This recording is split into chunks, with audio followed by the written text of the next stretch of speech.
अभिनव ने फोन रखा और पलटा तो पाया कि चाहत उसके पीछे खड़ी थी। चले? हाँ, नहीं, तुम एक मिनट यही रुको, मुझे थोड़ा काम है, मैं वो निपटा कर आता हूं, अभिनव ने कहा। और इससे पहले कि चाहत कुछ कहती, अभिनव वहां से निकल गया।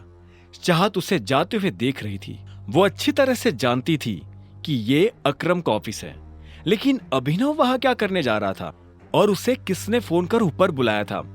चाहत को अभिनव पर शक हो रहा था। अब आगे क्या होने वाला था?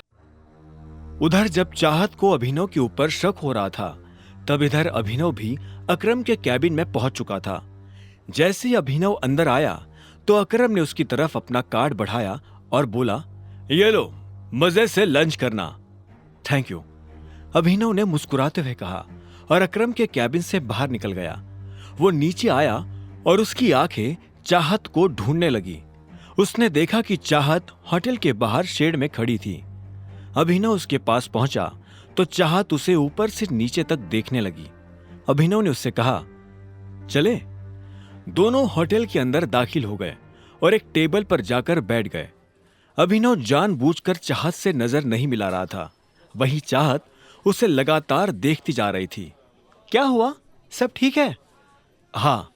अच्छा, वैसे तुम इस ऑफिस में काम करते हो क्या? मुझे लगता है कि हमें कुछ ऑर्डर कर देना चाहिए, मुझे तो बहुत भूख लग रही है, अभिनव ने चाहत के सवाल को टालते हुए कहा। चाहत ने उसे देखा और एक पल के बाद बोली, तुम मुझसे कुछ छुपाने की कोशिश कर रहे हो क्या? क्या?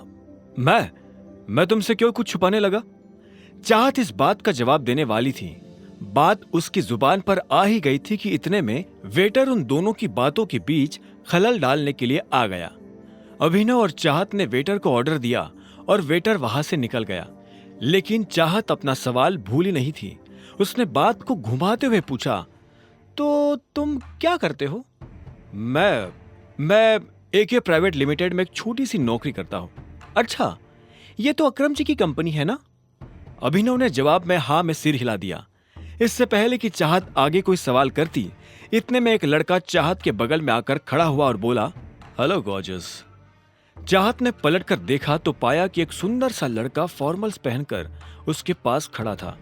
जैसे उसकी नजर चाहत से मिली तो उसने कहा, यू आर सो ब्यूटीफुल। मैं आना तो नहीं चाहता था, लेकिन मेरा मन नहीं माना। क्या मैं तुम्हें एक बढ़िया सी ट्रीट ऑफर कर सकता हूं? उस लड़के ने कहा। उसकी आंखों में एक शरारत भरी मुस्कान नजर आ रही थी। चाहत उसकी नीयत समझ चुकी थी और अभिनव को भी यह समझ आ गया था कि वो किस नीयत के साथ यहां खड़ा था। ऐसे में उसने भी लड़के को टालने के लिए गंभीरता से कहा, तुम्हें नजर नहीं आ रहा? वो पहले ही मेरे साथ डेट पर है। उस आदमी ने अभिनव की तरफ देखा और बोला, ओह अच्छा, मुझे तो लगा कि तुम इसके छोटे भाई हो। पर चलो, अब जब तुमने बता ही दिया है कि तुम इसके साथ डेट पर आए हो, तो मैं तुम्हें बहुत प्यार से कह रहा हूं, निकल लो। यह सुनकर अभिनव को बुरा लगा, लेकिन उसने कुछ नहीं कहा। तुम इतनी सुंदर हो, तुम्हें देखकर लगता है कि तुम किसी वेल टू डू फैमिली से आती हो। डोंट माइंड, लेकिन तुम्हें इस तरह के लड़कों के साथ डेट पर नहीं आना चाहिए। Standard is important, right? तुझसे किसी ने कहा ज्ञान देने को? अभिनव ने बीच में आते हुए कहा। उस लड़के ने अभिनव को घूरते हुए देखा और फिर से चाहत की तरफ देखकर बोला, तुम प्लीज मेरे साथ आओ, ट्रस्ट मी, मैं तुम्हें कोई प्रॉब्लम नहीं होने दूंगा। तो इतने में अभिनव अपनी जगह पर खड़ा हुआ और उसने उस लड़के का कॉलर पकड़ लिया। अरे अरे, ये क्या हो रहा है? अरे ये क्या कर रहे हो? छोड़ो उसे। हर कोई अभिनव की इस हरकत को देखकर हैरान हो गया। अभिनव को भी एहसास हुआ कि उसने लड़के को कुछ ज्यादा ही पीट दिया था। ऐसे में उसने हाफते हुए उसे छोड़ दिया। वो लड़का खड़े रहने लायक भी नहीं बचा था। अभिनव को जब होश आया तो उसने उस लड़के को ऊपर से नीचे तक देखा तो उसे बहुत बुरा लगा। वो ऐसा कुछ करना नहीं चाहता था, लेकिन अगर वो ये नहीं करता तो वो लड़का चाहत को परेशान करता रहता। अभिनव पलटा और चाहत को देखने लगा। चाहत दूर खड़ी होकर मुस्कुरा रही थी। उसकी मुस्कान में अभिनव को एक तरह की शांति नजर आ रही थी। अब उसे डर नहीं लग रहा था। तभी अभिनव के कंधे पर पीछे से एक हाथ आया और उसने अभिनव के कंधे को कसकर पकड़ लिया। अभिनव ने पलटकर देखा तो पाया कि वही लड़का उसे मारने के लिए खड़ा था, पर इससे पहले कि वो अभिनव पर हाथ उठाता, अभिनव ने उसे कोहनी से झटका दिया और वो नीचे गिर गया। हर कोई अभिनव के फोटो खींच रहे थे, उसकी वीडियो बना रहे थे। अभिनव को ये देख अच्छा नहीं लग रहा था, उसे ये सब अजीब लग रहा था। वो यहाँ से निकल जाना चाहता था, पर इससे पहले कि वो निकल पाता, इतने में पीछे से आवाज आई। क्या हो रहा है यहाँ? ये कोई मछली बाजार नहीं है, एक रेप्यूटेड होटल है। ये आवाज और किसी की नहीं बल्कि होटल के मैनेजर की थी। तुम्हारी हिम्मत कैसे हुई हमारे वीआईपी कस्टमर के ऊपर हाथ उठाने की? क्योंकि इस आदमी ने हम लोगों को परेशान किया। मैं इसे मुंह नहीं लगाना चाहता था, फिर भी ये मेरे बारे में भला बुरा कह रहा था और इसने मेरे पिता के बारे में भी उल्टा सीधा कहा था। बस इतनी सी बात पे तुमने इनके साथ इतना कुछ कर दिया। अभी के अभी माफी मांगो इनसे। मैं इससे माफी मांगू? इससे कहो कि ये मुझसे माफी मांगे। चुपचाप माफी मांग। तू जानता नहीं मैं कौन हूं। बिना माफी मांगे मैं तुझे इस होटल से बाहर भी नहीं निकलने दूंगा, उस आदमी ने कहा जिसे अभिनव ने मारा था।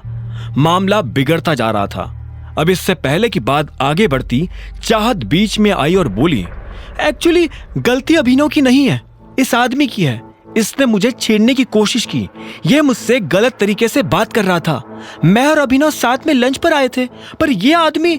चाहत ने सारी बात मैनेजर और आसपास खड़े लोगों को बता दी। मैनेजर ने पलटकर उस लड़के को देखा और बोला, क्या यह सही है? उस लड़के ने कोई जवाब नहीं दिया।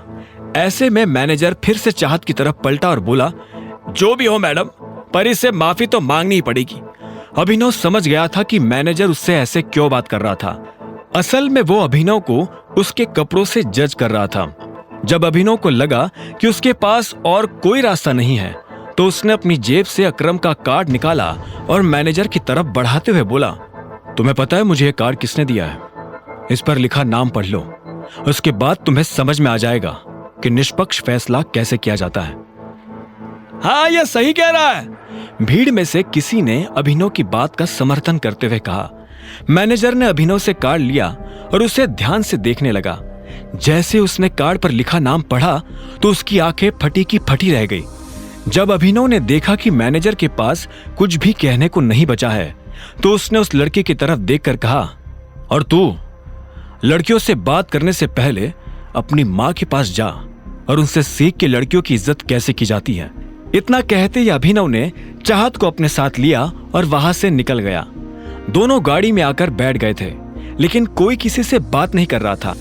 इधर चाहत भी बार बार उसे देख रही थी और जब उससे रहा नहीं गया तो उसने पूछा, तुम ठीक हो? हाँ सॉरी, मैंने तुम्हारा मूड और तुम्हारा लंच दोनों खराब कर दिए। तुम चाहो तो हम कहीं और चलकर खा सकते हैं। ठीक है, मुझे कोई दिक्कत नहीं, मैं पूरे दिन फ्री हूं। अभिनव ने उसकी बात सुनी और गाड़ी दूसरे होटल की तरफ मोड़ दी। कुछ देर के बाद उसने गाड़ी एक होटल के बाहर लगा दी। चाहत नीचे उतरी और उस होटल की तरफ देखने लगी। अभिनव ने ऊपर लगा बोर्ड देखा और उसके बाद चाहत के साथ अंदर दाखिल हो गया। अभिनव जानता था कि यह होटल दिक्पाल का था। तो तुमने डिसाइड कर लिया है कि तुम मुझे अपने बारे में कुछ नहीं बताने वाले? अभिनव के मन में जब ये सारे ख्याल चल रहे थे, तभी चाहत ने कहा। दोनों एक टेबल पर आकर बैठ चुके थे और वाइन पी रहे थे। अभिनव ने भोला बनते हुए पूछा, किस बारे में? असल में वो समझ गया था कि चाहत के मन में यह शक की सुई क्यों घूम रही थी। उस दिन पार्टी में जब अकरम अभिनव को अलग से अपने साथ ले गया था, तब बाकी लोगों ने तो ये मान लिया था कि वो उसके ड्राइवर का बेटा था, लेकिन ये बात चाहत के गले नहीं उतर रही थी। उसने कहा, कमाल है, तुमसे तो मैं तुम्हारे बारे में ही पूछूंगी ना। मेरे बारे में मेरे पास बताने लायक कुछ नहीं है, अभिनव ने कहा और चाहत से बचने के लिए इधर उधर देखने लगा। तभी उसकी नजर कुछ लोगों पर पड़ी जो आपस में काफी गंभीर बातें कर रहे थे। उनमें से एक आदमी ने कहा, इस टाइम दिक्पाल बॉस का डंका सिर्फ गुड़गांव में ही नहीं, पूरे इंडिया में बज रहा है। हाँ, मार्केट से जैसे ही टाइगर गायब हुआ, वैसे ही टाइगर का नाम भी गायब हो गया। यह सुनते ही अभिनव पलटकर उस आदमी को देखने लगा जो ये बात कर रहा था। उसे समझ नहीं आ रहा था कि आखिर वो टाइगर के बारे में इस तरह की बातें क्यों कर रहे थे। बताओ ना अभिनव, तुम मुझसे क्या छुपा रहे हो? चाहत ने पूछा। तभी उन लोगों में से एक ने कहा, नहीं, टाइगर अभी गया नहीं, टाइगर जिंदा है और वो जल्द ही लौट कर आएगा। मैंने तुमसे कहा था ना जॉनी, इतनी मत पिया करो कि संभली ना जाए। कुछ भी बकवास कर रहे हो। बकवास नहीं। बकवास तो तुम कर रहे हो। टाइगर का कंपैरिजन दिक्पाल से? विस्की और देसी शराब का क्या मैच?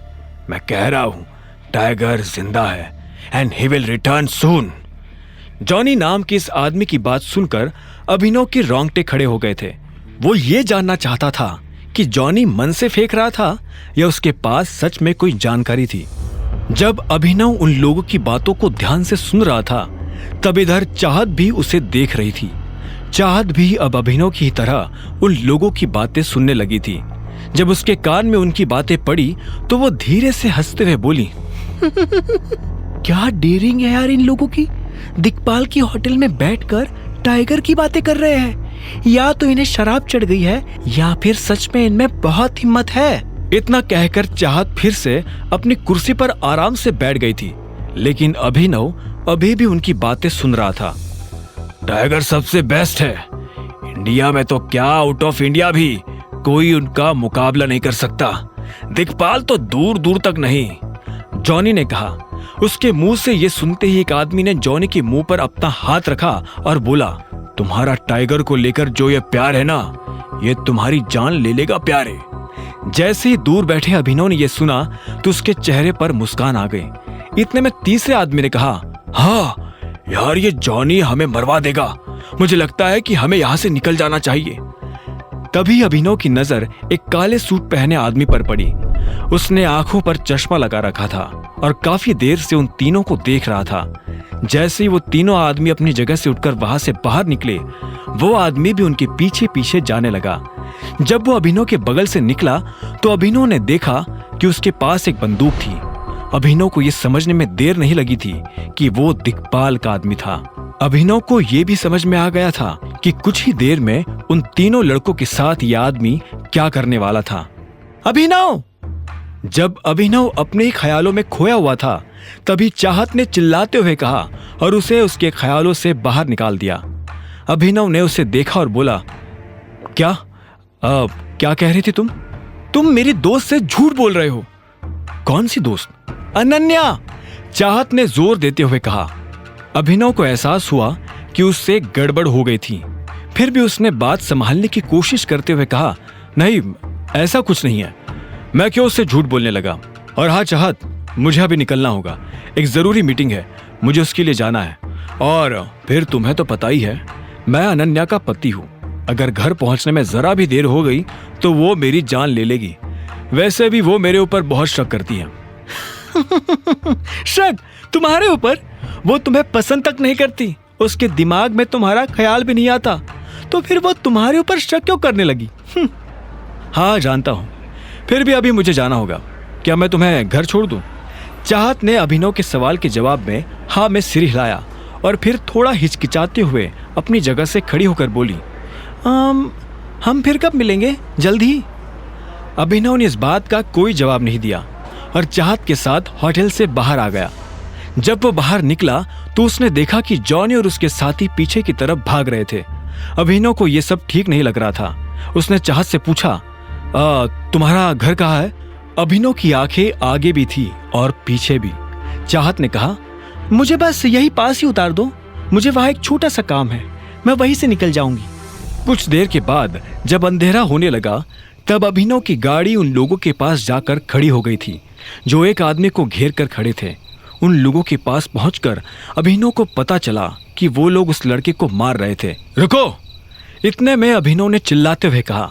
उसकी आवाज सुनकर सभी रुक गए और पलटकर देखने लगे। अभिनव एक कदम उनके पास आया और बोला, क्यों उस बेचारे को मार रहे हो? तुझसे मतलब है तभी तो यहाँ खड़ा हूं। अगर जिंदगी में आगे भी खड़ा ही रहना चाहते हो तो चुपचाप यहां से चले जा, वरना इसकी तरह लंबा कर दूंगा। एक हट्टे कट्टे से आदमी ने अभिनव को घूरते हुए देखा और कहा। यह सुन अभिनव को हंसी आ गई। उसने कहा, अरे ये लाइन तो मैं तुझे बोलने वाला था, तूने मेरी लाइन छुड़ाई, अब तो तू और ज्यादा मार खाएगा। अभिनव के मुंह से ये बात सुनकर उन लोगों को और ज्यादा गुस्सा आ गया। उन लोगों का लीडर आगे आया और बोला, यारे हीरो बन रहा है क्या? है? जानता नहीं गुड़गांव में ये हीरोगिरी काम नहीं आती। चुपचाप चला जा, वरना बेकारी हमें एक की जगह 2 कब्रें खोदनी पड़ेगी। अभिनव ने इस बात का कोई जवाब नहीं दिया। वो बस उन लोगों की तरफ देख रहा था और उनकी गिनती कर रहा था। इतने में उसने एक लड़के से कहा, भाई जरा पीछे हो ना। हाँ, वो लड़का पीछे हटा तो आखिर में अभिनव ने अपनी गिनती पूरी कर कहा, हाँ, अब कब्रिस्तान वालों को फोन करके बोल दो कि वो 2 नहीं 20 कब्रें खोद कर रखे। 2 लोग 20 मुर्दों को गाड़ने आ रहे हैं। इस बात ने अभिनव के सामने हर एक आदमी के गुस्से को भड़का दिया था। इधर अभिनव भी अपनी मुट्ठी कसकर तैयार हो गया था। एक आदमी दौड़ते हुए अभिनव की तरफ आया और उसने अभिनव पर डंडे से वार करने की कोशिश की, लेकिन अभिनव ने उसका डंडा पकड़ा और उसके पेट में मार दिया। लड़का नीचे गिर पड़ा। देखते ही देखते अभिनव ने समा और समय दोनों बदल दिए। वो लड़का जॉनी, जो अभी तक उन लोगों से मार खा रहा था और जिसे लग रहा था कि अब उसके जिंदा बचने की कोई संभावना नहीं है, वो खुद अभिनव का ये रूप देख हैरान हो गया था। उसके लिए अभिनव भगवान से कम नहीं था। जब अभिनव ने उनकी लीडर को भी मार मार कर हदभरा कर दिया तो वो दर्द के मारे कराहते हुए बोला, कौन हो तुम? अभिनव ने उसे कोई जवाब नहीं दिया। वो बस उसकी आंखों में देख रहा था। वो आदमी जवाब जानने के लिए बेताब हुआ जा रहा था, लेकिन इससे पहले कि अभिनव उसे कोई जवाब देता, वो खुद ही नीचे गिर गया था। उसकी आंखें बंद हो गई थी और उसने हिलना डुलना बंद कर दिया था। उसे इस हाल में देख अभिनव के चेहरे पर मुस्कान आ गई थी। इधर जॉनी का मुंह खुला का खुला रह गया था। उसने अपनी जिंदगी में ऐसा कोई आदमी नहीं देखा था जो एक साथ इतने लोगों को चित कर सके। वो धीरे धीरे अभिनव की तरफ आगे बढ़ने लगा था। अभिनव ने देखा कि उसके होंठ के पास से खून आ रहा था। उसकी आंख के नीचे काला गड्ढा हो गया था। उसके पैर में मोच थी और उसके कपड़े फटे हुए थे। कुल मिलाकर उसकी हालत बहुत खराब थी। अगर अभिनव वक्त रहते वहां नहीं पहुंचता तो वो मर सकता था। उस लड़के ने अभिनव के पास आकर पूछा, कौन हो तुम और तुमने हमारी जान क्यों बचाई? जॉनी इस सवाल का जवाब जानने के लिए बेताब था। उसके दोस्त वही सड़क पर बेहोशी की हालत में पड़े थे। अभिनव ने उसे एक सेकंड के लिए देखा और बोला, मैं कौन हूं ये मैं तुम्हें बता दूंगा, लेकिन तुम्हें वादा करना पड़ेगा कि तुम ये किसी को नहीं बताओगे कि मैं कौन हूं। जॉनी ने अभिनव की शर्त पर बिना सोचे हाँ में सिर हिला दिया। अभिनव ने उसकी जान बचाई थी। वो अभिनव के लिए अपने दिल में इतना छोटा सा राज तो रख ही सकता था। अभिनव उसके पास आया और उसे अपना कान पास लाने का इशारा किया। जॉनी अब अपना कान पास लेकर आया। अभिनव धीरे से उसके कान के पास झुका और बोला, मैं टाइगर हूं। और इतना कहकर वो 2 कदम पीछे हो गया। जॉनी ने जब ये बात सुनी तो उसकी आंखें फटी की फटी रह गई थी। वो बिना पलक झपकाए अभिनव को देख रहा था। कुछ देर के बाद अभिनव हरदेव पाल सिंह के घर आ गया था। इतने सारे लोगों को मारने के बाद अभिनव के हाथ पैरों में बहुत दर्द हो रहा था। उसने गाड़ी पार्क की और एक गहरी सांस लेकर अंदर जाने लगा। वो बहुत धीरे धीरे और ध्यान से अंदर जा रहा था। मुझे तो समझ नहीं आ रहा कि अब हमें करना क्या चाहिए। मेरे हिसाब से हमें गौरव से कहना चाहिए कि वो अकरम से इस बारे में बात करे। अब तो वही हमारी मदद कर सकते हैं, राजीव ने कहा। जब अभिनव अंदर आ रहा था तब राजीव, शर्मिला और परिवार के बाकी लोग किसी गंभीर विषय पर चर्चा कर रहे थे। वो सभी काफी चिंता में नजर आ रहे थे। जब तक हमें किंग कॉर्पोरेशन का सपोर्ट नहीं मिलेगा तब तक हमारा काम नहीं हो पाएगा। मुझे लगता है हमें फॉक्स ग्रीन होल्डिंग से सपोर्ट लेना चाहिए। शर्मिला ने भी अपनी तरफ से सुझाव देते हुए कहा, मम्मा अब कैसी बातें कर रही हो? ये दोनों कंपनी टाइगर चलाता है और हम जैसे लोग टाइगर से सीधा जाकर नहीं मिल सकते हैं। आज तक जब उसे किसी ने देखा ही नहीं तो हम कैसे उससे मिल पाएंगे? अनन्या ने कहा। यह सुनकर शर्मिला बोली, शायद चिराग इस काम में हमारी मदद कर सकता है। मैं काम करती हूँ, तुम्हारी और चिराग की शादी फिक्स करवा देती हूँ। वैसे भी इस अभिनव ने हमें दिया क्या है? ठीक इसी वक्त अभिनव घर के अंदर दाखिल हो गया। उसे पूरी बात तो समझ नहीं आ रही थी, लेकिन जितना उसने सुना उसे सुनकर उसे लगा कि अनन्या की कंपनी किसी बड़ी मुसीबत में फंसी हुई थी। हेलो, नमस्ते, अभिनव ने अपने चेहरे पर मुस्कान लाते हुए कहा। वो भले ही कितना भी थका हुआ था, लेकिन वो इन लोगों को पता नहीं चलने देना चाहता था कि वो क्या करके आया है। जैसे ही अभिनव ने चहकते हुए नमस्ते किया तो शर्मिला, अनन्या और राजीव उसे देखने लगे। उनकी आंखों में एक अजीब सा गुस्सा था। अभिनव उनकी आंखें देख हैरान हो गया। अभिनव को यह तो नहीं लग रहा था कि वो लोग मुस्कुराते हुए उसका स्वागत करेंगे, लेकिन आज जिस तरह का गुस्सा उनकी आंखों में नजर आ रहा था, उसे देखकर अभिनव को कुछ अजीब लग रहा था। आगे की कहानी जानने के लिए देखें अगला एपिसोड सिर्फ पॉकेट एफएम के यूट्यूब चैनल पर, और द रिटर्न ऑफ टाइगर के सारे एपिसोड्स को सुनने के लिए डिस्क्रिप्शन में दी लिंक से डाउनलोड करें पॉकेट एफएम ऐप।